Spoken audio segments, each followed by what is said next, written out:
Tusa, que é o... Agora está gravando, houve um recording in progress. E agradecer o Gabriel Tusa, que é o coordenador de núcleo empresarial do COJUR. Comitê Jurídico da Câmara, formado por mais de 50 escritórios de advocacias. Vocês podem imaginar quantos advogados estão envolvidos nas discussões do Comitê Jurídico. Nós temos uma série de núcleos temáticos, onde são conversados, debatidos temas específicos relacionados a cada núcleo, como esse que é coordenado pelo Gabriel Tusa, de Direito Empresarial. Vejam que é um tema bem amplo, né? Direito Empresarial. Temos mais específicos, como Direito do Trabalho, Fashion Law, PI, Concorrencial, e por aí vai. Então, fica também um convite para quem tem interesse de conhecer mais o Comitê Jurídico da Câmara Italiana, para que entre em contato conosco. Será um prazer tê-los nesses debates que nós travamos, elaboração de material e webinars como esse, que vocês estão acompanhando ao vivo hoje e que depois ficam disponíveis no site da Câmara Italiana, no YouTube também, no canal do YouTube. Então, mais uma vez, muito bem-vindo, Rafael, José Augusto, muito obrigado por terem aceito o convite feito pelo Tusa. Lamentamos a ausência da Renata, o Gabriel falará mais sobre isso. E, sem delongas, já passo a palavra ao Gabriel Tusa, que é o grande responsável pelo evento desta noite e que coordenará todo o trabalho. Benvenuti a tutti e buon lavoro. Obrigado, Vicente. Muito obrigado por essas palavras e bem-vindos a todos. Queria iniciar esse nosso encontro de hoje esclarecendo que, infelizmente, eu acabei de receber uma comunicação muito triste da professora Renata. Ela teve uma emergência médica muito grave. Nesse momento, ela se encontra no hospital acompanhando um parente que aconteceu essa emergência e, evidentemente, está triste por não poder comparecer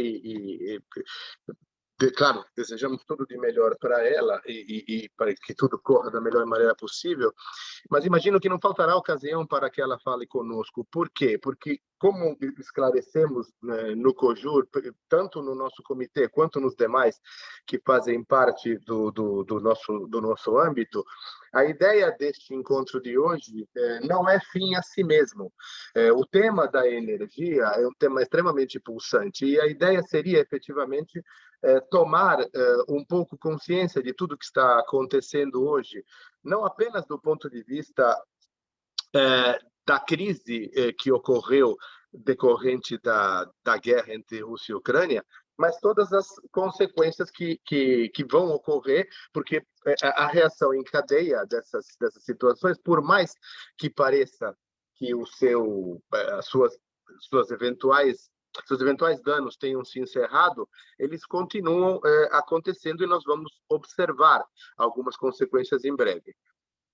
Então, repito, este é um evento inaugural de uma ideia que é tomar frente, tentar, de alguma maneira, observar do ponto de vista técnico, claro, eminentemente jurídico, mas sob vários pontos de vista, como está a situação energética atualmente do ponto de vista global.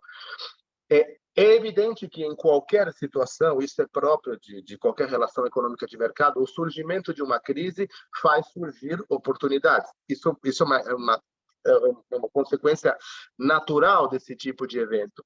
O que ocorre especificamente aqui é que me dá a impressão de que o Brasil possa efetivamente ter um papel determinante até mesmo na colaboração das soluções que podem ocorrer para as consequências negativas que a Europa e outros lugares do mundo sofreram no momento.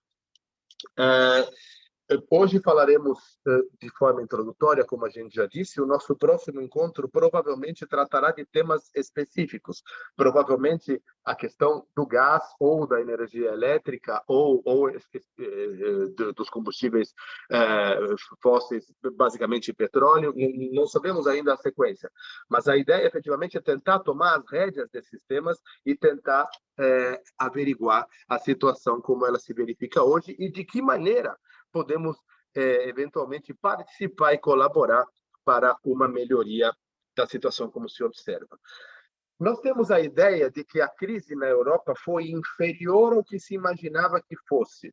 Isso é possível de ser cogitado, porque não vimos muito os seus efeitos. Se diz, por exemplo, tomando o exemplo da Itália, que é a coisa com a qual nós convivemos mais intimamente, que a Itália conseguiu reduzir as consequências da gravidade da falta de gás e dos aumentos brutais da questão energética que foram experimentados pela população. Isso é verdade até um certo ponto, porque muita gente decidiu simplesmente fechar a sua atividade por impossibilidade de arcar com os custos energéticos. Nós tivemos no setor de pequena e média empresa na Itália, que é o que move o país. Qualquer um sabe que a Itália é um país que vive de trazer matéria-prima e exportar know-how.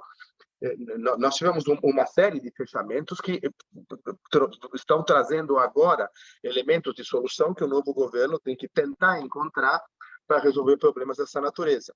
O que efetivamente reduziu um pouco essas consequências na Itália, principalmente do ponto de vista do gás, foi o fato de que, por mais que os fornecimentos da Rússia tenham parado durante um certo período, simultaneamente a China acabou por reduzir um pouco do seu consumo, fruto do isolamento e das consequências da Covid havidas há pouco tempo.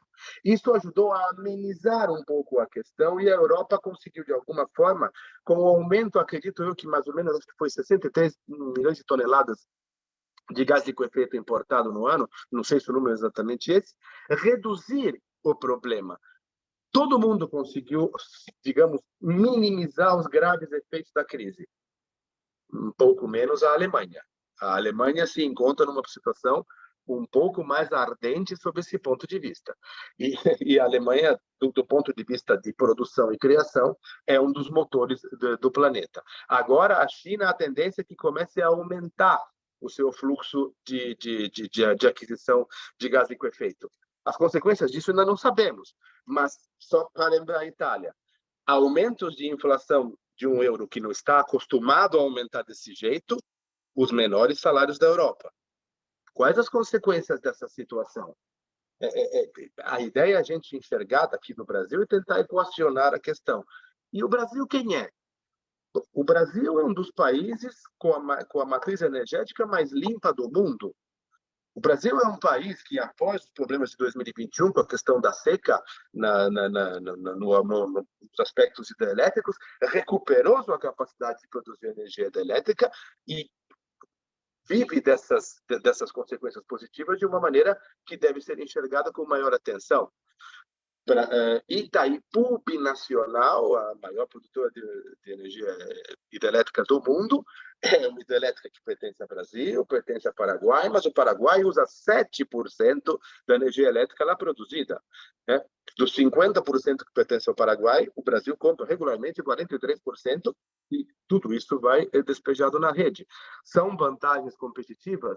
São vantagens competitivas que devemos observar com muita atenção a partir dessas questões de agora, por exemplo. O que significa o investimento brasileiro na ideia de produção de gás em Vaca Muerta? Provavelmente uma das maiores jazidas do mundo. O gasto é bastante elevado, falamos de alguma coisa em torno de 3,5 bilhões de reais, mas será que não se está diante de um grande acerto? A primeira pergunta a se fazer é: por que a Argentina está há quase acho que entre 5 e 8 anos, não sei exatamente, sem prosseguir nas obras da planta de Vaca Muerta? O que justifica uma situação desse tipo? Poderia agora a Argentina ter superado provavelmente seu problema econômico somente com essa questão. São todas questões que eu gostaria de enfrentar no decorrer da nossa temática. Mas, volto a dizer, se é verdade que crises geram oportunidades, poucas vezes eu me defrontei com uma relação que possa ser tão aproveitada, utilizada para o benefício dos agentes econômicos mais industrializados, como essa situação para o Brasil hoje. Nossos colegas de hoje, que eu posso definir como colegas, mas eu realmente os defino como meus amigos, vão tratar um pouco desse argumento no início. Volto a dizer, esse é o primeiro de uma série de encontros. e depois vamos tratar de temas específicos, gostaria que os escritórios participantes nos sugerissem não apenas o tema, mas os pontos nevrálgicos de cada tema que devemos abordar nos próximos encontros. Teremos um encontro no Rio de Janeiro, desse mesmo ciclo de debates, outros aqui na Câmara, em faculdades aqui em São Paulo, e a ideia é termos uma leitura sequencial e alcançarmos conclusões, do ponto de vista jurídico, é claro, mas que possa apoiar o setor econômico. Bom, eu vou iniciar, então, dando a palavra ao primeiro dos palestrantes de hoje, e, infelizmente, ele é um dos dois, e não mais um dos três, que deveriam falar hoje, que é o doutor Rafael Carvalho de Vasconcelos, né?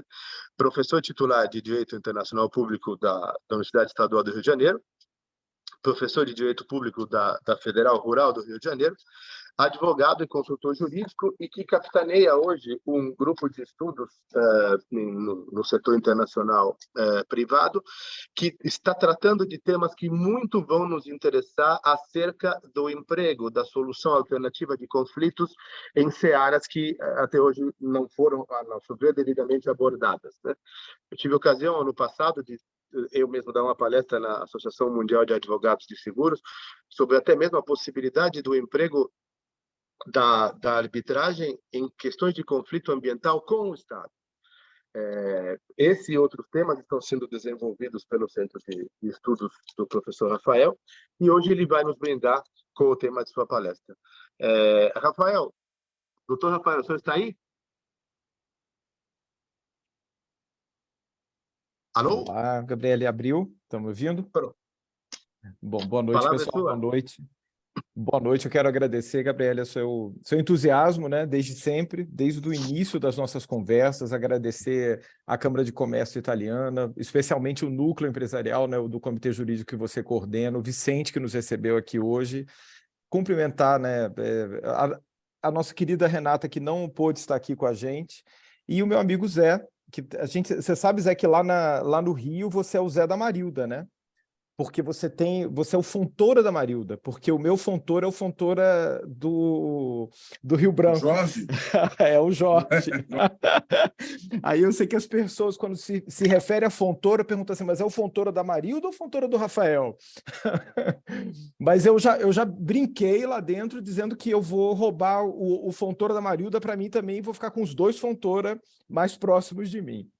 Mas eu quero dar boa noite também a todas as pessoas que estão aqui nos assistindo. E, Gabriele, eu acredito que a gente está num momento, né, tentando criar o gancho, né, com tudo que você falou, e eu tentei reunir aqui, organizar alguns temas que eu acho que são temas que interessam bastante aos advogados, porque eu acho que o nosso público, a nossa conversa é uma conversa com a advocacia, a gente tratar de contratos, de arbitragem, eu acho que essa é a ideia. O gancho que eu queria fazer com a sua fala é o gancho com a perspectiva da crise, que, inclusive, eu coloquei no título daquilo que eu pretendo falar hoje. Falei de crise e falando de crise de imprevisibilidade. E eu acho interessante que parece, assim, a meu ver, para o grande público, a questão energética, ela se tornou uma questão de crise, ou uma crise muito visível, principalmente para o público europeu, a partir do ano passado, a partir de 2022. Isso se tornou muito claro e muito visível para os europeus. Só que para nós, para o Zé, para eu, para pessoas que convivem com o direito internacional e com as questões relacionadas a contratos internacionais, a arbitragem, para nós, essa sempre foi uma questão muito relacionada a crises, uma temática muito relacionada a crises e uma temática muito vinculada a uma ideia de imprevisibilidade. Eu acho que essa talvez seja a palavra e é talvez o norte da mensagem que eu quero passar para os nossos colegas advogados aqui presentes hoje. O mercado de energia, a energia, a gente está tratando de um mercado, está tratando de uma situação contratual, de uma situação que ela é envolta de elementos jurídicos muito afastados daquela nossa perspectiva tradicional do direito. E qual que é a perspectiva tradicional do direito? É a perspectiva da segurança e da previsibilidade. O advogado, eu acho que isso é uma missão, ou isso está dentro do trabalho de qualquer advogado, é a perseguição de elementos que tragam segurança e previsibilidade. Quando o advogado está elaborando um contrato, quando um advogado está assessorando uma empresa para que ela feche o negócio, para que ela faça um investimento no exterior, para que ela auxiliando uma empresa estrangeira talvez a fazer um investimento no Brasil, a função do advogado é uma função de dar a essa pessoa jurídica mais segurança e previsibilidade, e essa segurança e previsibilidade sendo capaz de reduzir os riscos do negócio. Ou que se não for capaz de reduzir os riscos do negócio, que esses riscos de negócio eles consigam ser quantificados. Só que os advogados, de uma forma geral, eles estão acostumados, e o que a gente aprende nas faculdades de direito, né? E aqui eu puxo a orelha dos advogados presentes que não prestaram muita atenção nas aulas de internacional, privado, principalmente, que acham que internacional privado é perfumaria jurídica, é astrologia, é uma coisa que não vão usar muito na vida, não é? No dia a dia da advocacia. O que a pessoa tem como ideia de contrato ou ideia de relação jurídica privada é uma ideia muito voltada, ou que tem como paradigma ou como parâmetro, normalmente o quê? Contrato de compra e venda, contrato de serviço. Ou seja, que são contratos que têm características ou têm construções jurídicas históricas dadas pelo direito civil que tendem a garantir a segurança e a previsibilidade. Quando eu estou falando de um contrato de compra e venda, eu não estou falando do contrato de compra e venda do setor de energia. Eu estou falando daquele contrato de compra e venda corriqueiro do dia a dia dos privados, nas relações privadas dentro de um determinado estado. E é isso tanto que o contrato de compra e venda, ele é esse grande paradigma quando se estuda contrato. E aquilo, voltando, quando as pessoas elas não olham para o direito internacional privado com o devido cuidado, ela acaba não acedendo a vários elementos que são elementos que nós do direito internacional privado, né, Zé? Que eu posso ser titular de internacional público, mas eu tenho mestrado e doutorado nisso, trabalho com isso, né, advogo nisso, eu me sinto, às vezes, academicamente, o Gabriele, meio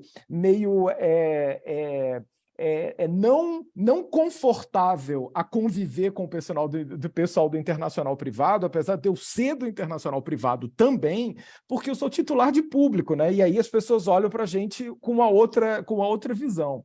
Mas aí, voltando para o dia a dia, para a questão da energia, quando eu estou falando de mercado de energia, dessa imprevisibilidade, aí eu já quero tocar no outro ponto aqui para as pessoas. Quando a gente fala de energia e da imprevisibilidade de um mercado, normalmente as pessoas pensam em gás, petróleo, e hoje, de uma forma muito corriqueira, muito recorrente, as energias renováveis como um todo. Não é energias renováveis como um grande guarda-chuva. Só que quando a gente está falando de energia, a gente também está falando de carvão, que de fato está caindo no desuso, cada vez menos utilizado, mas ainda muito utilizado. A gente está falando de água, que poderia ser inserida como uma espécie do gênero renovável, só que é uma espécie muito característica desse gênero da energia renovável, e o urânio. O urânio, ele também a energia nuclear, ela também é uma dessas espécies que a gente está tratando quando a gente fala de energia. E nesse mercado, no mercado de energia, e aqui eu quero ampliar a nossa conversa, não só o gás, o petróleo, as renováveis, mas também para o carvão, para a água especificamente e para o urânio, nesse mercado, a única certeza que nós temos é a incerteza. A única certeza nesse mercado é a incerteza. É um mercado que muito frequentemente a realidade ela se impõe a ele de uma forma muito desafiadora, e ela é tão desafiadora que faz com que tudo aquilo que foi planejado, todo aquele risco que ele foi contratado no início de uma contratação, e são contratações muito duradouras, são contratações que são pensadas e não são em prazos curtos de 2, 3, 4 anos, são contratações que muito frequentemente elas pensam em décadas, né, nessas contratações, ou são investimentos que são pensados para ter um retorno de longo prazo. E muitas vezes, no meio desse caminho, muito frequentemente, a realidade desafia essas relações contratuais e nós temos ali, então, as situações de crise. Por isso que eu disse no início que a crise que ficou visível para o grande público em 2022, principalmente para o grande público europeu, para nós que convivemos com esse mercado, com os contratos de direito internacional privado e com as arbitragens de direito internacional privado, essa crise é inerente a esse mercado. O mercado de energia, a crise é inerente a ele, é inerente a ele. Você tem muitas vezes, a gente está olhando agora para a questão da invasão da Ucrânia, mas você tem a invasão do Iraque, você tem o problema da Venezuela, a gente tem vários problemas geopolíticos que afetam muito frequentemente, mas não só eles, muitas vezes são crises econômicas que provocam ações de determinados estados que modificam muitas vezes e tornam imprevisível o mercado, modificando a regulamentação daquele mercado. Então a primeira mensagem é essa: a crise e a imprevisibilidade é inerente ao tema energia e ao tema advocacia, contratação, arbitragem relacionada à energia. E quando eu estou falando de energia, já avançando aqui no próximo tópico que eu quero abordar, a gente fala necessariamente de investimento. A ideia de energia e de falar de contrato, de arbitragem, ela é muito imersa, ela é tem uma sinergia muito grande com a ideia de investimento, porque a gente está falando de investimento. E quando a gente fala de investimento, eu retomo aquilo ali do papel do advogado que eu falei lá atrás. Pensar em investimento é avaliar custo, é avaliar risco, é avaliar, e para que se consiga dar preço, para que se consiga entregar para o cliente, que é uma grande empresa, algum tipo de parâmetro de previsibilidade num mercado tão imprevisível.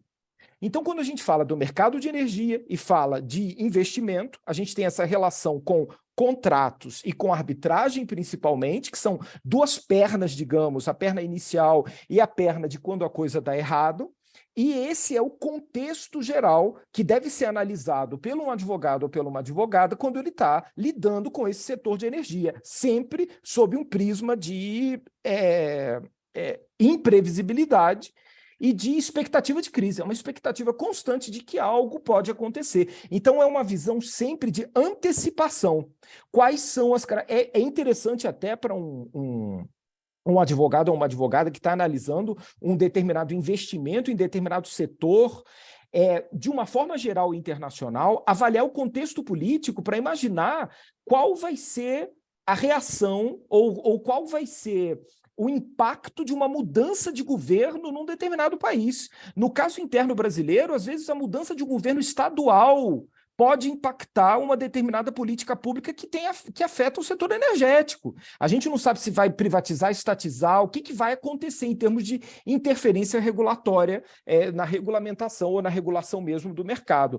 A história de Vaca Morta, por exemplo, o Gabriele, se o Milei ganhar na Argentina no fim do ano, a gente não sabe até que ponto o investimento que o Brasil está fazendo lá ou vai fazer lá, ele vai para frente ou não. Ou seja, numa contratação ou numa análise de risco, isso tem que ser levado em conta, porque pode ser que uma alteração de governo ela impacte profundamente aquele risco. Isso numa contratação de 30 anos ou num negócio que é pensado para durar no mínimo 20, 30 anos, é algo que é impossível de se prever, e por isso o risco e a imprevisibilidade eles são elementos inerentes desse mercado, inerentes dessa negociação. E aí agora eu quero falar dos advogados. Qual é o papel do advogado, ou quais são as espécies de advogados, ou os tipos de advogados que normalmente atuam nessas situações? A gente tem aquele advogado que pode ser um advogado novato no assunto, que ele pode ter uma atitude um pouco mais ingênua. E o que eu chamo de atitude ingênua desse advogado que está entrando nesse mercado de energia? Ele vai buscar o quê? A segurança e a previsibilidade do contrato de compra e venda do Código Civil. Ele vai observar aquelas operações dentro de uma ingenuidade que não é. Ele pode ser um advogado super experiente, de anos e anos e anos de experiência na advocacia. Mas se ele é novato no setor, pode ser que ele olhe para esse setor de energia tendo as expectativas de um novato, de buscar uma segurança e previsibilidade que normalmente não existe, elas não se apresentam nesse mercado. E a gente pode ter, da outra ponta, que isso é um risco também, o advogado experiente. E esse advogado experiente, ele pode ter uma certa soberba, uma certa arrogância, que pode ter aqui no público muitos advogados que são advogados experientes, que podem estar olhando para mim e para o Zé aqui, falando assim, eu podia estar dando palestra sobre esse assunto aqui. E aí, sabe o que eu digo para vocês, pessoal? Quando a gente adota postura arrogante em qualquer tipo de situação que a gente acha que domina, eu estou sempre me perguntando, olha, sempre aquele assunto que são assuntos que as pessoas acham que eu domino muito, são os assuntos que eu mais tenho dúvidas e fico mais inseguro muitas vezes de dar opiniões muito assertivas. Por quê? Porque quanto mais você se aprofunda num determinado assunto, mais dúvidas e mais receio você tem de lidar muitas vezes com aquele assunto, porque você tem uma outra perspectiva. Mas por que eu estou falando do advogado arrogante, que pode ter uma postura arrogante, ou pode ser um advogado experiente, que ele tem uma postura, ele tem experiência com esse setor energético, e a postura dele pode ser a seguinte, olha, não, o setor, ele possui instrumentos capazes de conter ou de administrar essa imprevisibilidade. E pode virar aqui agora e falar assim, não, eu sei que é um setor que ele é muito peculiar, e esse setor, claramente, ele tem instrumentos para lidar com essa imprevisibilidade, para lidar com essa instabilidade do setor. E aí é que eu digo, será que esses instrumentos, eles funcionam sempre? Será que esses instrumentos, eles também não são passíveis de apresentar, eles garantem a neutralização dos riscos? Eles conseguem, de fato, trazer segurança e previsibilidade para essas relações? E aí eu vou dar um exemplo, a chamada cláusula de estabilização, que tem muito nesse tipo de contrato desse setor. A cláusula de estabilização, tem gente que acha que cláusula de estabilização é o congelamento daquela situação jurídica do contrato, que é mais ou menos como se fosse hoje. Você vai fazer um determinado investimento, tem uma cláusula de estabilização e diz o seguinte, olha, nada vai mudar nessa relação jurídica, normalmente entre o Estado e o privado investidor, né? Nada vai mudar nessa relação jurídica, ou seja, as leis, as regulamentações, tudo que envolve essa situação contratual, ela estaria congelada, estabilizada. E isso é interessante, às vezes a pessoa acha, tem expectativa de que vai ser isso a cláusula de estabilização, mas a realidade se impõe hoje de tal forma que a cláusula de estabilização, muitas vezes, ela é um mandato para virar e falar assim, quando a situação jurídica mudar, vocês têm que sentar para conversar. Pode ser um estímulo à negociação, ela pode ser reduzida em determinados momentos a um mero estímulo, ou uma mera obrigação contratual para que a parte Estado e a parte investidor privado que está fazendo aquele investimento, eles sentem para conversar, para adequar aquela relação jurídica a uma situação. Aí é aquilo que o privado, de novo, o advogado que está muito acostumado com as relações privadas internas, ela fica achando, então a cláusula de estabilização, ela não congela, mas ela cria uma obrigação de negociar. Vai ter gente que vai defender que congela, vai ter gente que vai defender que é negociação. E quando a pessoa está defendendo que é negociação, se um advogado é um advogado privado, ele vai falar, mas será então que é tipo uma teoria da imprevisão, onerosidade excessiva, rebus sic stantibus, quebra da base objetiva? O que eu posso usar ali para justificar e para adequar esse contrato? Então, você vai ter que observar a relação jurídica, as partes contratuais, a legislação daquele Estado, qual é a arbitragem a que eles se submetem para solucionar, se é que se submete a algum tipo de câmara arbitral para solucionar aquela situação contratual. Tudo isso vai ter que ser analisado pelo advogado para que ele possa, inclusive, dar conteúdo para essa chamada cláusula de estabilização. Aí eu digo, voltando à minha pergunta, O advogado experiente, que pode ter uma certa soberba e arrogância e falar, esse setor ele é um setor que ele já tem as estruturas para conter e para administrar a imprevisibilidade. Será que funciona sempre? E será que é simples? Ou tem toda essa simplicidade de uma arrogância ou de uma soberba de análise da situação? Eu acho que não. Eu acho que o sistema jurídico ele não está tão preparado. E para finalizar, e aí eu vou finalizar dando 3 exemplos e chegando no final soltando alguns questionamentos no ar. Eu queria dar alguns exemplos muito recentes, 2 exemplos europeus e falar do Brasil, para contextualizar essa imprevisibilidade. O primeiro exemplo é o exemplo alemão. A Alemanha, em 2002, começou a desativar as suas usinas nucleares. E o plano dos alemães, que eu não sei, e também eu não estou aqui para fazer juízo de valor, mas, na verdade, eu acho um tanto quanto incoerente, porque você tem todo um discurso de sustentabilidade, e aí você vai lá, desativa as usinas nucleares, e se o plano tivesse dado certo, da forma como eles tinham imaginado, eles iriam trocar essas usinas nucleares, por quê? Por usina eólica, solar, ou seja, por energias renováveis limpas. E o que nós estamos... Inclusive, essa semana, o dado é que agora no fim... Acho que foi ontem que foi anunciado, eu acho que é no fim de semana, é a desativação justamente das 3 últimas usinas nucleares da Alemanha, que está em curso, apesar da crise energética. Só que sabe qual é a contradição disso? É que ao invés de trocar a usina nuclear por energia limpa, está sendo trocado por carvão. Ainda estão reativadas as usinas de carvão e as termoelétricas, que poluem muito mais. E por quê? Por uma pressão de todo o contexto da guerra da Ucrânia.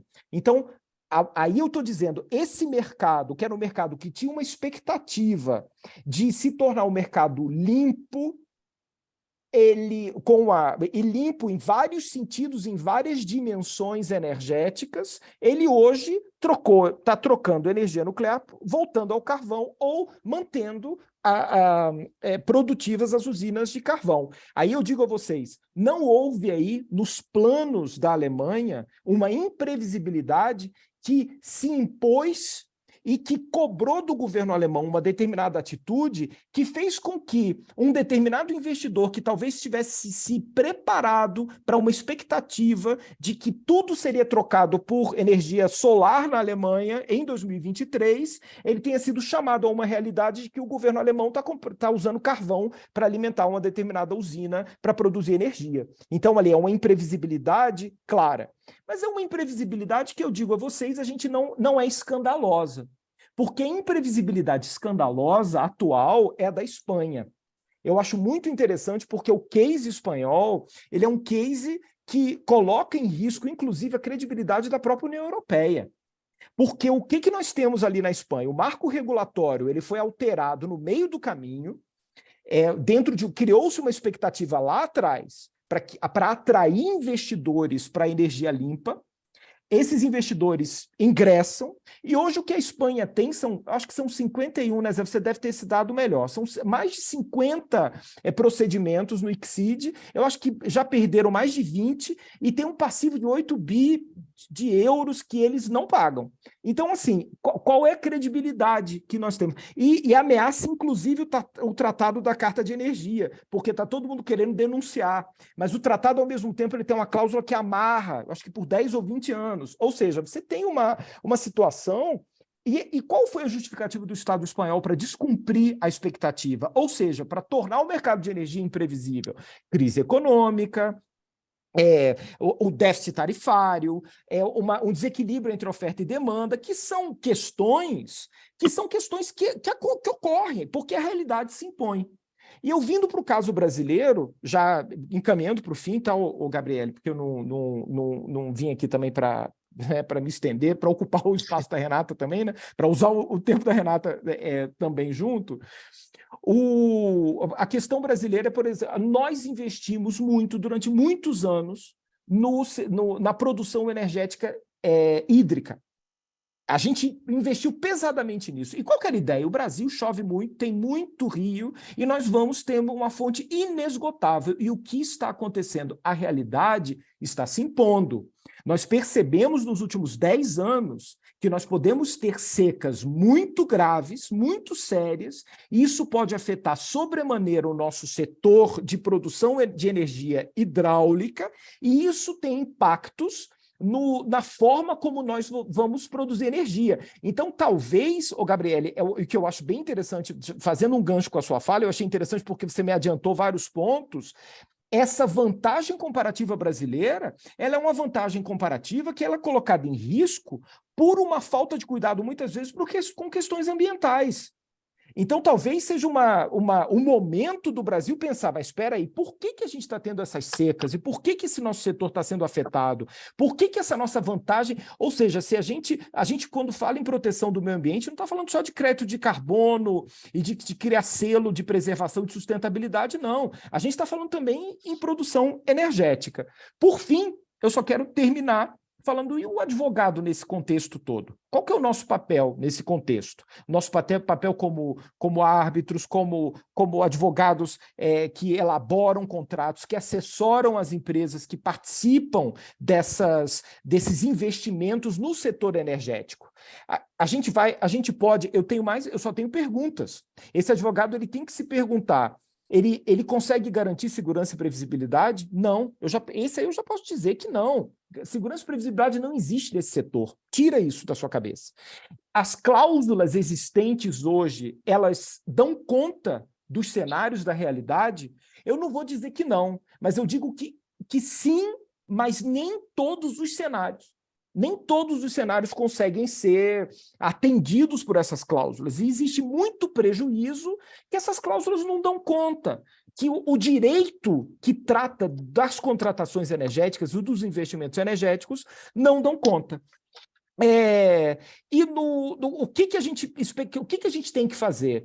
A gente tem que aproveitar esse momento de crise, que é uma crise explícita, clara, e a gente precisa fazer uma análise de risco, talvez iniciar um movimento de análise desses riscos e de busca de aperfeiçoamento dos mecanismos que já existem, mas tendo na nossa cabeça que é um setor que nós nunca vamos conseguir eliminar desse setor a insegurança e a instabilidade. Porque o que existe, a única certeza que nós temos nesse setor de energia são as incertezas. E com isso eu termino a minha fala. Eu tentei fazer uma fala muito inaugural, como você pediu, Gabriele, tratando de temas assim muito abrangentes sobre a energia, para dar um gostinho para o pessoal sobre o que a gente pretende desenvolver nas nossas conversas sobre essa relação de energia, contratos e arbitragem. Muito obrigado pela oportunidade de estar aqui nessa noite hoje. Meu amigo Zé está ali aplaudindo, sei que eu vou te aplaudir também, né? Ele está fazendo isso porque é meu amigo, tá? Não é porque... Gente, obrigado, sim. Rafael, olha, antes de te agradecer, eu queria te fazer 2 perguntas cuja resposta deveria levar mais ou menos 6 meses. Então, eu vou te pedir para ser sintético. Nas 2 perguntas, numa delas você será imperador da China e na outra imperador do Brasil. O que você quer ser primeiro? Essa pergunta parece uma pegadinha, né? Não é. São 2 perguntas mesmo, só que você vai decidir por um governo. Vamos começar com a China. Não são 2, são 3. Você está perguntando qual ele quer ser, depois você vai perguntar um, depois você vai perguntar o outro. São 3 perguntas. Eu odeio quando o Zé tem razão. Você quer saber se eu quero ser imperador da China ou do Brasil? Não, é porque eu vou te fazer uma pergunta e você vai ser uma coisa em cada uma delas. Vamos começar com você sendo imperadora da China. Aonde, diante das questões ambientais, o planeta chega e fala, olha, vocês têm uma matriz energética com muito carvão vegetal, e isso é prejudicial ao nosso meio ambiente, vocês têm que parar. O que você responde se você é o dono da China hoje, na atual situação? Fica difícil, Gabriele, mas assim, o que eu respondo sendo eu, ou o que que eu respondo, talvez sendo no interesse da China, né? No interesse da China. São duas Já coisas. disse que você é o imperador. Se fosse sendo eu sendo imperador, eu, Rafael Imperador, eu vou dar uma resposta polêmica aqui, tá? Eu sou que nem francês, eu sou fã de energia nuclear. Sou fã de energia nuclear. Sim, mas na Acho verdade que... a provocação era num outro sentido, porque Entendi. apesar de não ser exatamente o nosso tema de hoje, o que eu quero tentar entender é possível a um país que busca o seu desenvolvimento pedir um sacrifício energético por parte de países que não fizeram sacrifício nenhum no seu passado? Ah, entendi. Como se fosse agora os europeus falando para a China, olha, você É que eu precisa não largar o perguntei. seu... Olha, sinceramente, o Gabriele, eu não gosto muito dessas perspectivas históricas, porque, olha, eu defendendo a destruição e etc., mas os europeus, principalmente os europeus, quando os italianos, inclusive, a Itália, inclusive, quando exploraram indiscriminadamente o carvão e poluíram e construíram toda essa perspectiva de poluição, nós tínhamos um mundo que não via o planeta e não via a relação com o meio ambiente dessa forma. Tanto que no Brasil, antigamente, para que você conseguisse um empréstimo do Banco do Brasil, você precisa ter a sua terra limpa, você tinha que derrubar a floresta da sua terra, que é diferente da perspectiva atual. Então, era uma sociedade que via o meio ambiente, a relação com o meio ambiente de uma forma diferente. Então, o que eu acredito é que no atual estágio de desenvolvimento da civilização, ou seja, do ser humano, que o ser humano ele tem plena consciência de que agredir a natureza traz severas consequências para todo mundo, tanto para os europeus como para os chineses, eu não vejo nesse contexto um waiver para a China usar carvão indiscriminadamente e poluir. Porque eu acredito que ela poderia fazer isso se ela tivesse num período histórico, num momento histórico, que isso não fosse conhecido, que os danos não fossem conhecidos. E quando eu falo da energia nuclear, é porque eu acredito que nós temos hoje alternativas melhores. Então, assim, pode ser que os chineses, se eles digam o seguinte, tudo bem, eu não vou mais usar carvão, mas eu vou construir uma usina nuclear em cada cidade. E os alemães vão ser os primeiros a se levantar e falar, é um absurdo o que vocês estão fazendo na China. E aí eu não vejo, porque o dano é menor do que o dano do carvão. Eu não sei se eu soube me expressar muito bem na minha resposta, mas Não, eu acho que acredito... sim. Eu não consigo ter essa visão de a gente pode destruir a nossa floresta amazônica porque os europeus destruíram toda a cobertura vegetal da Europa. Eu acho que quando isso era feito na Europa, era um momento histórico que não se percebia o quão danosa era essa destruição. Então, acho que seria uma coisa absolutamente incoerente e não inteligente, não é, do Estado brasileiro entrar em uma de eu posso destruir tudo porque todo mundo destruiu tudo, agora está na minha vez. Então, assim, eu não veria isso. Então, se eu fosse o imperador da China, eu acho que eu ia substituir o carvão pela energia nuclear. E os alemães iam gritar, né? Iam falar, não, não pode, olha só que risco, o que está sendo feito. Os franceses iam gostar, né? Eles gostam de várias coisas, principalmente de pichar o acordo União Europeia-Mercosul. Rafael, muito obrigado, viu? Obrigado, Eu acho que Gabriel. era exatamente o que eu queria, era ouvir uma série de provocações. É uma pena porque eu gostaria de me aprofundar nas questões das defesas de cláusula contratual, especialmente com o Estado. Temos até aqui, recentemente no Brasil, passou a se usar esse instrumento nos investidores na matriz, questões de plantas elétricas, de poder diretamente da conta de luz reservar sua receita, seus recursos, enfim, é tema efetivamente para os nossos próximos encontros, mas as provocações que eu queria realmente foram bastante atingidas. Muito obrigado pela sua exposição. E agora, para a gente, infelizmente, de novo encerrar, eu digo encerrar porque a Renata não estará conosco hoje, eu queria passar a palavra ao professor José Augusto Fontoura Costa, que, assim, eu não vou dizer há quanto tempo a gente se conhece, porque isso vai entregar idade, eras, é uma coisa que vai ser muito comprometedora, é melhor deixar para lá essa questão. Mas é interessante lembrar que, quando éramos colegas de pós-graduação, lá na São Francisco, participamos de uma obra muito simples, e ele tratou de um tema em 4 ou 5 páginas, nada além disso, e para as questões vinculadas ao pensamento digamos, do elemento central da norma de Kelsen, eu uso as palavras dele até hoje. Isso faz faz mais de 30 anos, eu acho, né? O Zé sabe de que artigo eu estou falando, porque foi divertido tanto a sua criação quanto o seu conteúdo. E por isso que eu queria agora convidar para falar esta pessoa que, além de ser uma pessoa que estimo profundamente, eu tenho por ele um afeto de algumas décadas. O professor José Augusto Fontoura Costa é professor de Direito do Comércio Internacional da Faculdade de Direito da USP, é professor da Faculdade de Direito de Sorocaba e da Universidade Selma, além de ser, como nós, advogado e árbitro, com destaque para o setor internacional, do qual ele é titular. Zé Augusto, podemos contar com sua colaboração?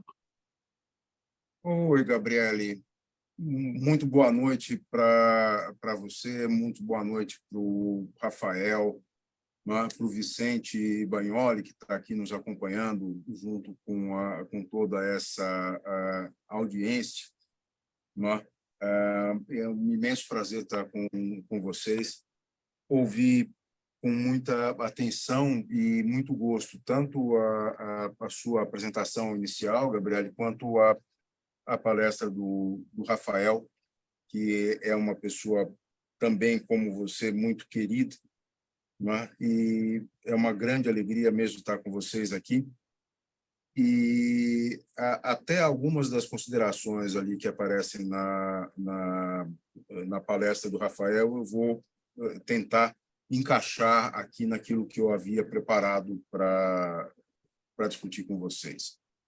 E eu quero conversar com vocês a partir de uma história que talvez seja conhecida de alguns, mas eu não tenho certeza se é conhecida de todos. Mas, assim, vocês sabem quem salvou as baleias? Quem salvou as baleias? Quem salvou as baleias, meus caros e minhas caras amigos e amigas, foi o petróleo. Sem petróleo, a gente não teria mais baleias. Sabe por quê? A revolução industrial do carvão, ela tem um combustível, mas ela não tem um lubrificante. Ela não tem um lubrificante. Portanto, a lubrificação dos equipamentos e das máquinas utilizadas, por exemplo, em locomotivas a vapor inglesas e americanas antes do final do século XIX, ele vem de origem vegetal, que é um carvão, é um lubrificante ruim, porque tem muita água junto, então ele enferruja as peças. De origem animal, carneiro parece que era bom para fazer isso, mas principalmente os lubrificantes de melhor qualidade são lubrificantes que vinham da baleia. As pessoas matavam as baleias, não era por causa da carne, não era por causa dos ossos, era por causa da gordura para fazer o lubrificante. E no caso dos cachalotes, né, que em inglês levam o curioso nome de sperm whale, né, a baleia do esperma, né, elas eram caçadas, porque baleia você não pesca, baleia você caça, elas eram caçadas para tirar o espermacete, né, que é uma substância naquela cabeçona do cachalote, que servia para fazer vela para iluminação, que foi, obviamente, substituída pela parafina, mais um famoso derivado do petróleo. Às vezes, quando nós olhamos para o mundo, e principalmente a partir de uma perspectiva ambientalista, etc., às vezes a gente esquece que essas relações são mais complexas do que parecem à primeira vista. Né? E, fazendo eco à resposta do Rafael, as perspectivas históricas são importantes para a gente entender o desenvolvimento, mas a gente não pode colocar a culpa e a responsabilidade em coisas que aconteceram quando isso não era possível de ser pensado. Né?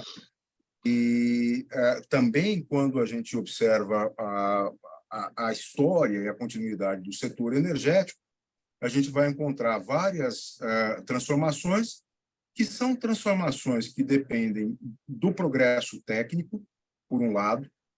Né? O petróleo é conhecido desde a antiguidade, quando as pessoas o colhiam na superfície da Terra. Né? Nas viagens do Marco Polo, para citar mais um brilhante italiano, ele narra na Geórgia uma substância negra e viscosa que pegava fogo com facilidade e que ficava na superfície da Terra. Por que o petróleo levou mais de 1000 anos para ser utilizado? Uma questão do desenvolvimento das tecnologias para a sua utilização. O sol, que está aí desde sempre, é mentira dizer que o sol não vem sendo utilizado, porque tudo que a gente faz de conversão biológica, de fazer crescer uma planta, para depois tirar dela um combustível, ou para depois usar dela um alimento, na verdade, a gente está usando energia solar, água. Não é uma coisa tão nova assim. Mas a ideia de usar energia solar para a eletricidade, ela depende do desenvolvimento de novas tecnologias, a tecnologia das placas fotovoltaicas, a melhora e o funcionamento dos inversores, e duas coisas importantes: a ideia da utilização do grid de energia elétrica, que te permite injetar energia elétrica na rede durante o dia e deixar a comporta da hidrelétrica menos aberta durante o dia e compensar isso durante a noite, o que faz com que você não tenha de ter baterias para reservar toda essa eletricidade. Embora as baterias hoje sejam muito mais eficientes, é ainda muito caro você ter energia elétrica conservada em bateria. A gente sabe disso como limitador, por exemplo, da indústria dos automóveis elétricos. E, portanto, por um lado, a matriz energética e o mercado energético ela responde a desenvolvimentos que são desenvolvimentos técnicos. Alguns óbvios, porém demorados, como, por exemplo, a questão das tecnologias de hidroeletricidade, que são tecnologias que já têm a sua aplicação há cerca de 130, 140 anos, de usinas funcionais, na Europa e mesmo no Brasil. As primeiras usinas são a primeira é de Juiz de Fora, né, Rafael? A primeira Juiz de Fora está lá, a casa até hoje. Usina de Marmelos que chama. Isso, a famosa usina de Marmelos, que está lá até hoje. Não está mais em funcionamento, né? Mas continua lá preservado. E a gente percebe, né, que a tecnologia foi desenvolvendo devagar e chega até hoje com grande importância, mas, de uma certa maneira, há um congelamento disso, né, principalmente em países como Estados Unidos, Brasil, Noruega, que tem muita produção de hidroeletricidade, etc., vai congelar mais ou menos nos anos 80. Se você pegar a variação, por exemplo, do Brasil e dos Estados Unidos dos anos 80 para cá, são variações que dependem mais do regime hídrico do que da implantação de novas plantas.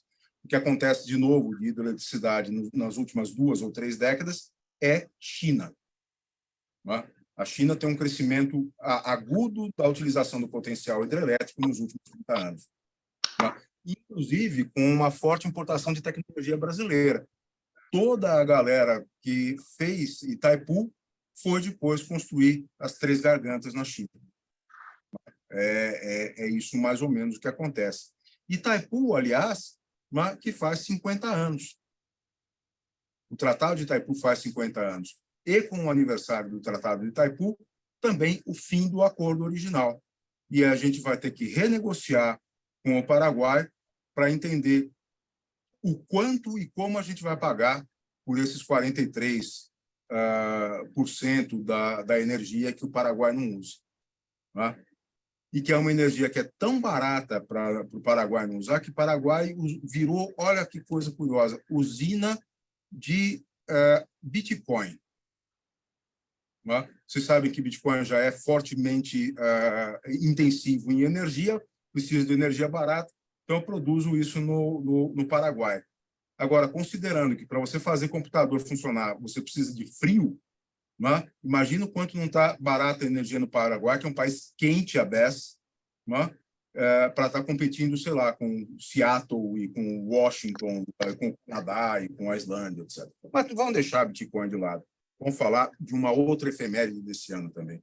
Também, em 1973, faz 50 anos da crise do petróleo da OPEP, em 1973. E a gente observa nos dados, né? E eu usei os dados que estão disponíveis no site que se chama Our World in Data, né? O nosso mundo em dados. E é bastante interessante, tem vários dados, inclusive dados de energia. Mas conforme os dados que estão compilados ali, que tem uma metodologia bastante robusta, né? O petróleo ele vai alcançar o máximo da sua participação na composição da matriz energética global entre 1973 e 1974, quando o petróleo vai ser responsável por cerca de 42% da energia gerada e utilizada no mundo. 43%. Hoje, está um pouco abaixo de 30%. Diminuiu a participação do petróleo. Será que isto acontece em razão da crise do petróleo? Quer dizer, será que a partir do momento em que a gente percebe que um consórcio de países, um cartel de países, tem nas mãos um controle energético suficiente para definir os preços do jeito que quiser, será que a partir disso a gente toma um pouco de consciência de que tem que procurar outras vias de produzir energia? Não é exatamente a partir da crise do petróleo que se acelera no Brasil e no mundo o processo da construção de usinas hidrelétricas, menos nos Estados Unidos, que elas tinham sido construídas nos anos 30, 40, 50 principalmente. Inclusive, no próprio processo do New Deal, tem muita construção de hidrelétrica nos Estados Unidos. Mas, em outros lugares, essa energia passa a ser utilizada.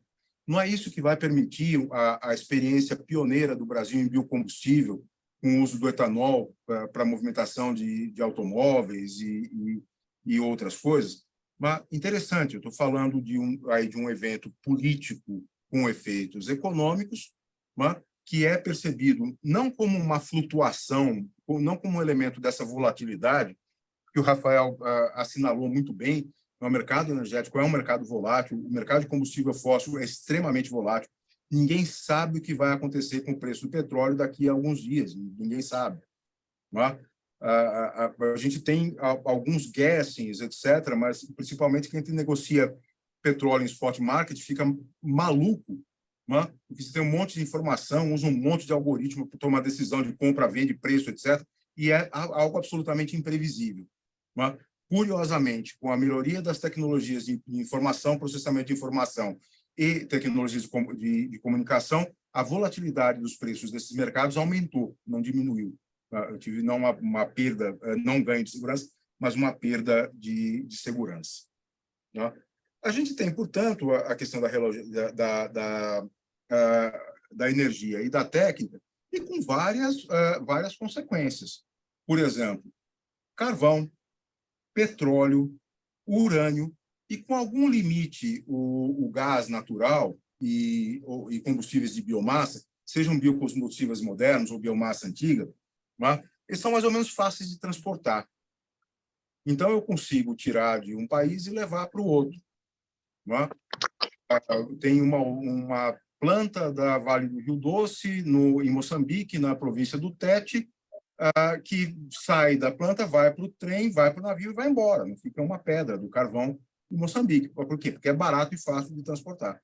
A mesma coisa acontece com o petróleo.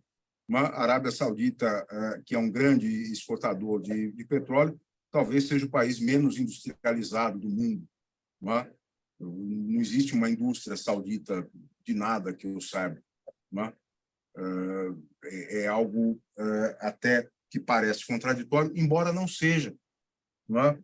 E um pequeno parênteses também, para falar de um evento econômico importante, a gente sabe que todo país que descobre petróleo ou algum elemento natural, algum recurso natural que tem um grande valor, acaba por sofrer daquela chamada doença holandesa. Eu acho que muitos aqui já ouviram falar disso. O que é a doença holandesa? Eu tenho um ativo natural de grande valor. Eu vendo esse ativo no mercado. Isso faz com que o câmbio da minha moeda se aprecie, porque as pessoas precisam da minha moeda para comprar o meu petróleo ou o meu gás, etc. E isso faz o quê? Isso torna a indústria inviável. O câmbio torna a indústria inviável. Então, a descoberta de petróleo, ela normalmente é um desincentivo à industrialização. Só não aconteceu isso nos Estados Unidos porque o ciclo de industrialização tecnológica via petróleo foi consistente com o momento da descoberta do petróleo. Só lá não aconteceu. Os outros países que têm muito petróleo, todos eles tendem a ser subdesenvolvidos. A Arábia Saudita, regiões petrolíferas da Ásia Central, Nigéria, Venezuela, Equador e assim por diante. É algo interessante para colocar de alguma forma na balança. As tais das energias alternativas, né? Hidroeletricidade, eólica, solar, energia das marés, etc., elas são bem difíceis de transportar, né? Porque elas vão ser transformadas em eletricidade para ser transportadas na forma de eletricidade. A eletricidade perde muito no transporte por linha. É isso. Né? Como é que eu passo eletricidade, como é que eu vendo eletricidade do Brasil para a Itália, por exemplo? Muito difícil fazer isso. Bastante complicado. Então, como é que eu faço isso? Ou eu uso a matriz energética alternativa para diminuir a minha demanda por combustível fóssil e exporto combustível fóssil, já que eu estou num país que é um grande produtor de petróleo, e, portanto, estou exportando combustível fóssil, ou eu incentivo a criação de empresas, de investimentos em tecnologias produtivas intensivas de energia e tento vender energia barata para esses setores industriais, que provavelmente é uma coisa que o Paraguai deve estar pensando em fazer agora no cinquentenário de Itaipu.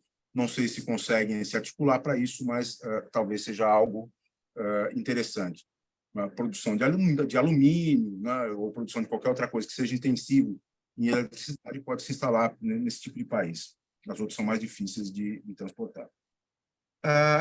Essa série de circunstâncias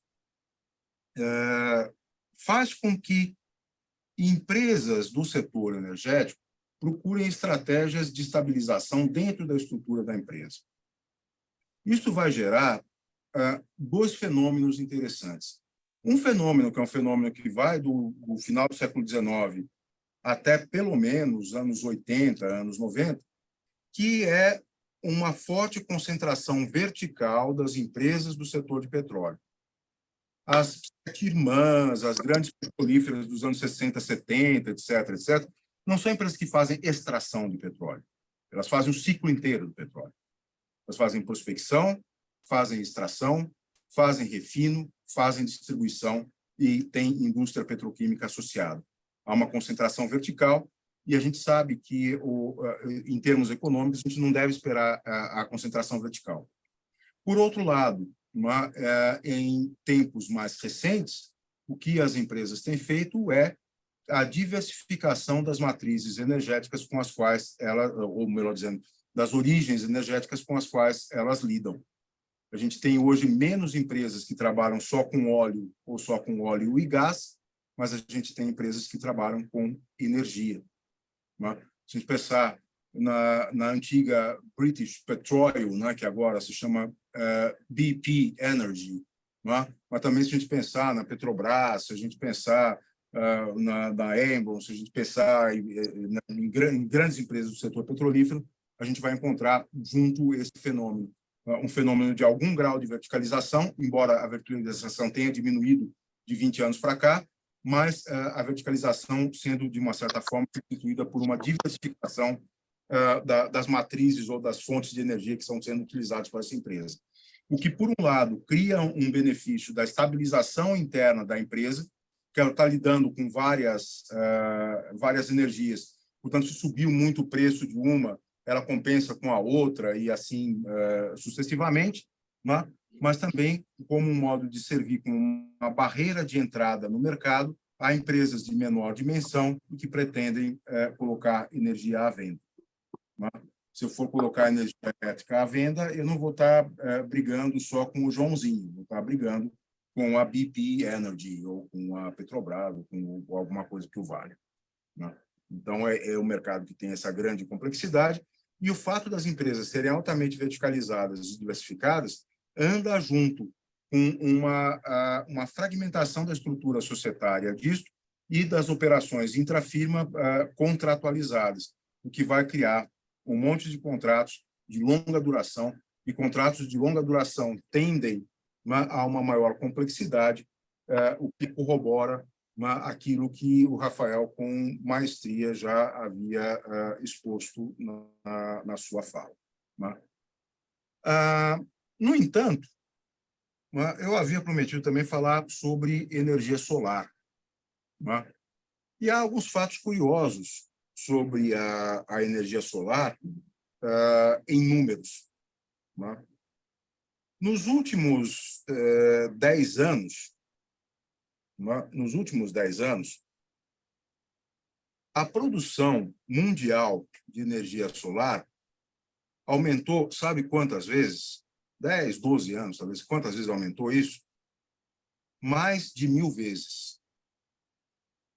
Em 2010, ela era, no mundo, de aproximadamente 1 terawatt-hora ao ano. Hoje, ela supera 1000 terawatts-hora ao ano. Quer dizer, de todas as formas de energia, a energia solar aumentou a sua produção de uma maneira exponencial, e é exponencial mesmo, porque se você converter a curva em escala linear numa curva em escala logarítmica, ela fica uma reta, assim. Assim, não sei se fez sentido para todo mundo, mas faz bastante sentido, quer dizer, que é um crescimento exponencializado. E quem que é o grande ator desse desenvolvimento exponencial da energia elétrica gerada pelo Sol? Os nossos amigos do Extremo Oriente, a China. Exatamente o mesmo país que ainda queima madeira é o país que hoje tem as mais avançadas e baratas tecnologias de implantação de usinas de produção de energia solar. Isso é bastante interessante, bastante importante. É claro que a energia solar ela ainda representa uma parcela muito pequena da produção total de energia no mundo. Ela representa, da matriz energética integral, ela representa cerca de 1,5%. Quer dizer, contando com gás, com petróleo, com carvão, etc., ela é 1,5%. Mas dentro da matriz de renováveis, ou seja, a matriz sem nuclear, sem gás, sem petróleo, sem biomassa e sem carvão, nessa matriz ela representa 13%. E ela fica atrás apenas da energia hidrelétrica, que é uma energia instalada e criada já há muito tempo, e da energia eólica.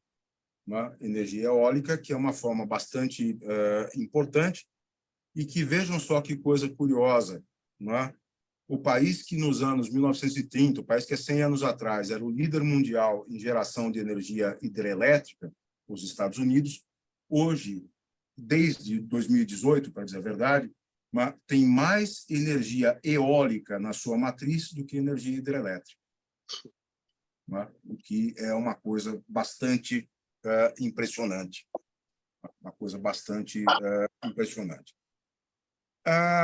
Um outro dado que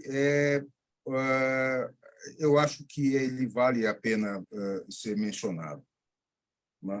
Até por eu perguntar isso, vocês já vão saber responder.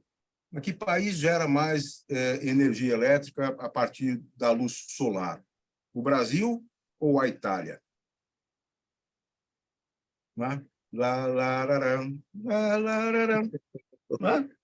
É a Itália. A Itália gerou, em 2021, 28 terawatts-hora, mediante matriz solar, enquanto o Brasil gerou cerca de 17 terawatts-hora.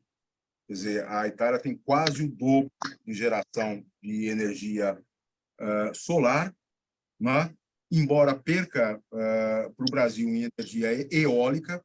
O Brasil produziu, em 2021, 71 terawatts-hora por eólica, a Itália só 20, né? E em energia hidrelétrica, aí o Brasil tem 12 vezes mais produção de energia hidrelétrica do que a Itália.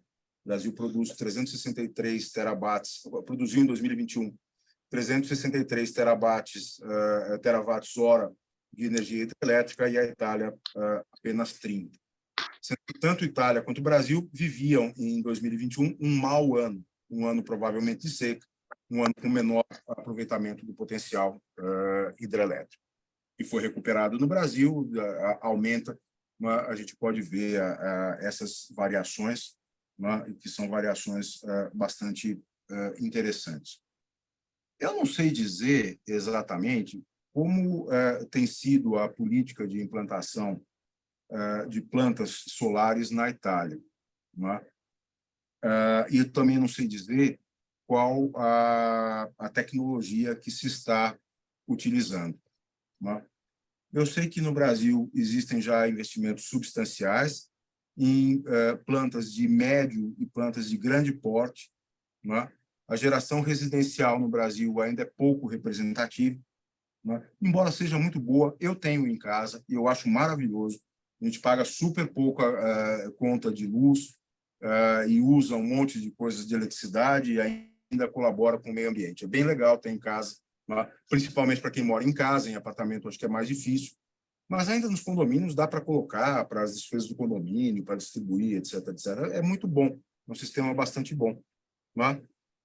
Mas é interessante, obviamente, observar que o Brasil tem muito mais potencial do que, em razão da dimensão do seu território, em razão da sua posição na geografia, para gerar energia solar, né? E é algo que vai ser feito nos próximos anos, e talvez seja interessante, né, entender como é que isso aconteceu na Itália, que é o raro caso de um país que tem mais energia solar do que energia eólica, entender como é que foi o modelo, quem são os atores, etc., porque talvez tenha experiências que sejam importantes para nós, né? E talvez nós tenhamos o recurso, área e luz solar, que possam permitir investimentos eficientes na produção de energias, né, que são energias renováveis e que são energias de baixo impacto, né?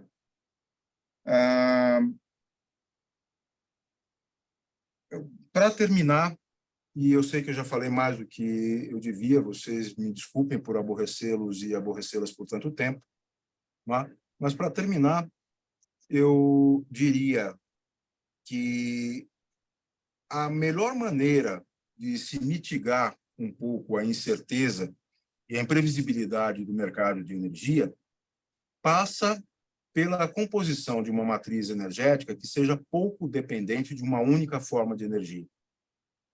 Ainda que hoje o petróleo tenha caído de 42% para 30% a sua participação na matriz geral, petróleo mais gás mais carvão são responsáveis por quase 70% da geração de energia no mundo, e se a gente colocar junto disso o uso tradicional da biomassa. O que é o uso tradicional da biomassa? É você pegar madeira e queimar, né? Não é você usar os vegetais para fazer biocombustíveis. Isto chega a 80%, 85% da composição da matriz global. Então, tem muito espaço para o uso de matrizes, ou para o uso de formas renováveis, de formas de baixo impacto para a produção de energia. Menos espaço para hidrelétrica, muito espaço ainda para a eólica e para a solar, que vão se mostrando cada vez mais eficientes. Com o dado de que a solar é muito mais previsível do que a eólica, porque o vento varia mais do que a exposição ao sol, né? A influência dos dias nublados é menor do que a influência dos dias sem vento. Pelo menos é isso que se diz por aí. Certamente, em algumas regiões, será uma realidade diferente, né? A ideia de reduzir as contingências a partir da diversificação da matriz energética é algo que já acontece, por exemplo, nas próprias empresas de energia, que vão acoplando, vão agregando ao seu portfólio não uma única forma, não apenas o petróleo, mas outras formas, petróleo, gás, carvão, energias renováveis, etc., etc. E se e quando isso acontecer, talvez a gente tenha um maior equilíbrio, não é?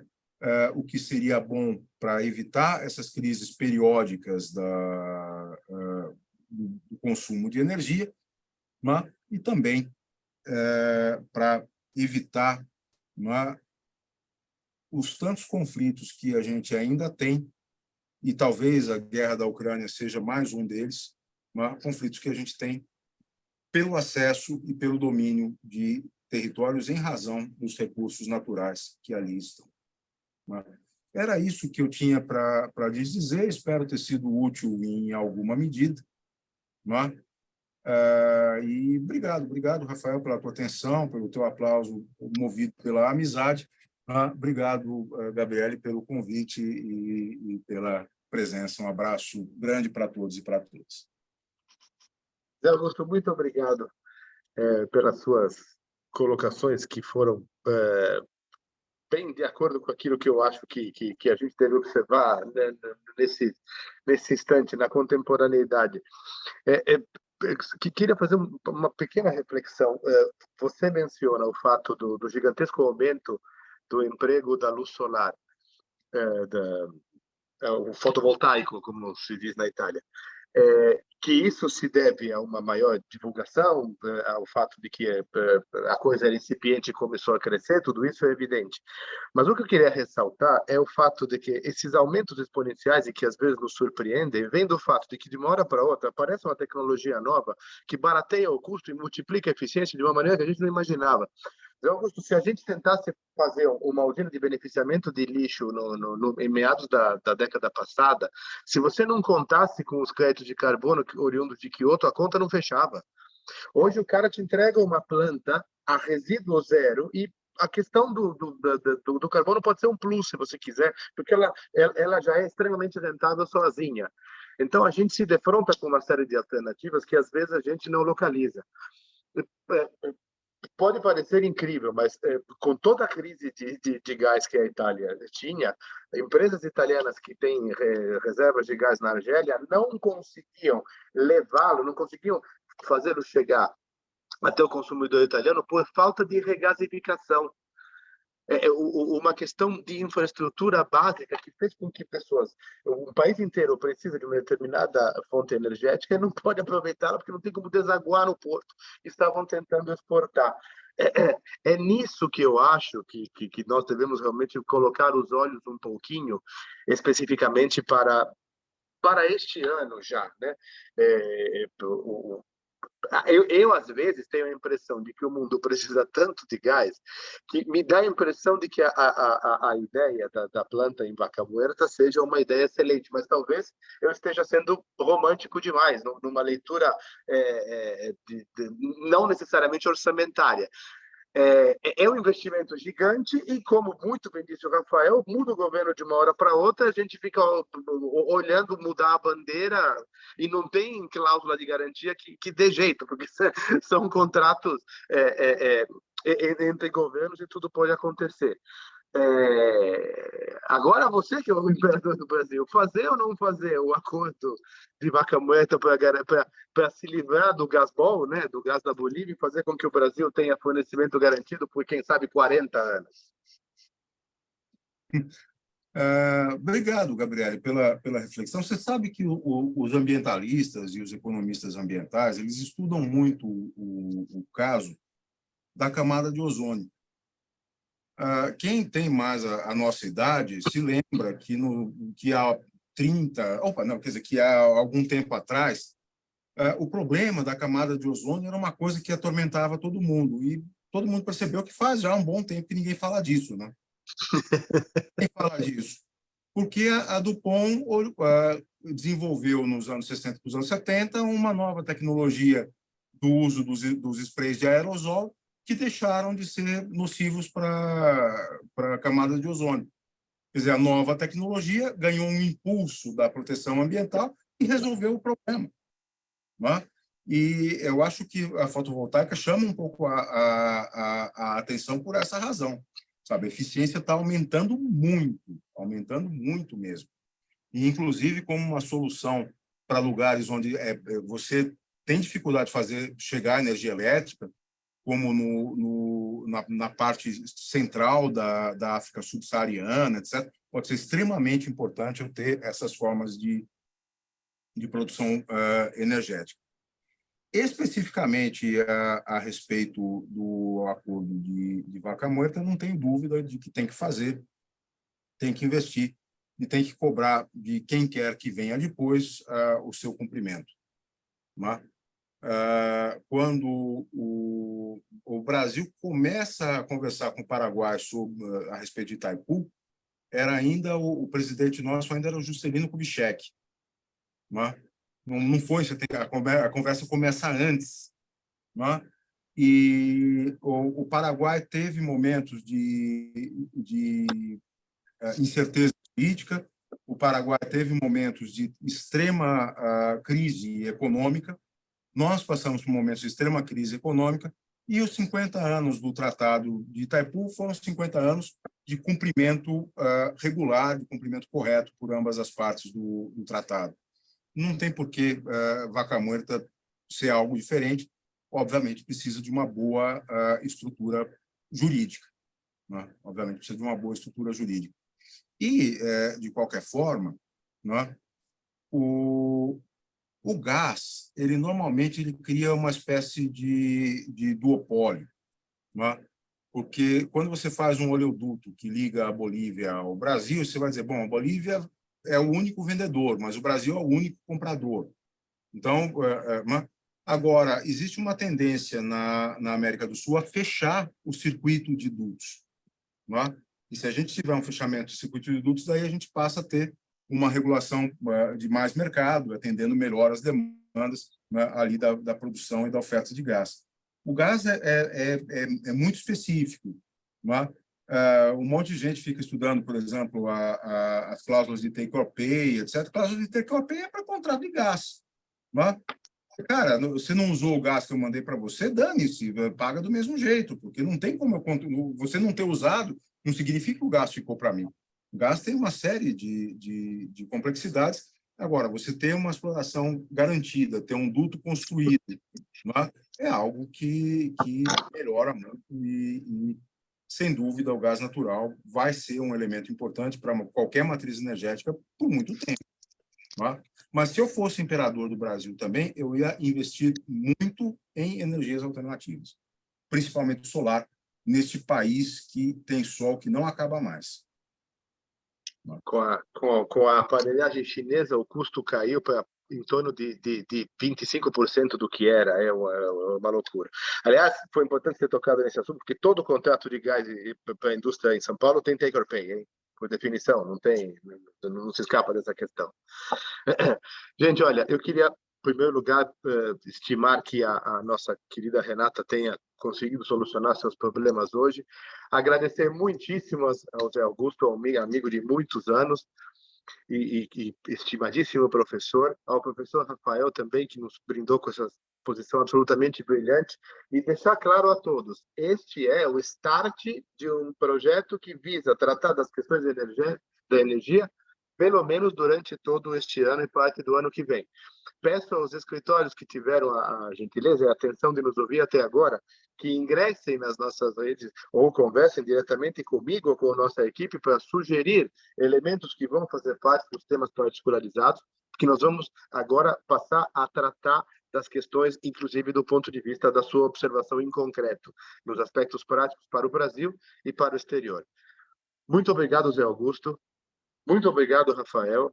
Muito obrigado a todos os participantes e uma boa noite a todos. Gabriele, obrigado, viu? A próxima vez tem que ser presencial, eu já vi que tem que ter comida envolvida, né, Zé? É verdade, isso é importante. Eu sabia que havia algum dono de aproveitamento nessa história, já tinha percebido. Só um pouquinho, né? Já tô... Tchau, gente, boa noite. Tchau, boa noite, obrigado. Um abraço grande, queridos. Abraço. Até, tchau. Bom te ver, Rafael, um abraço imenso. Tchau.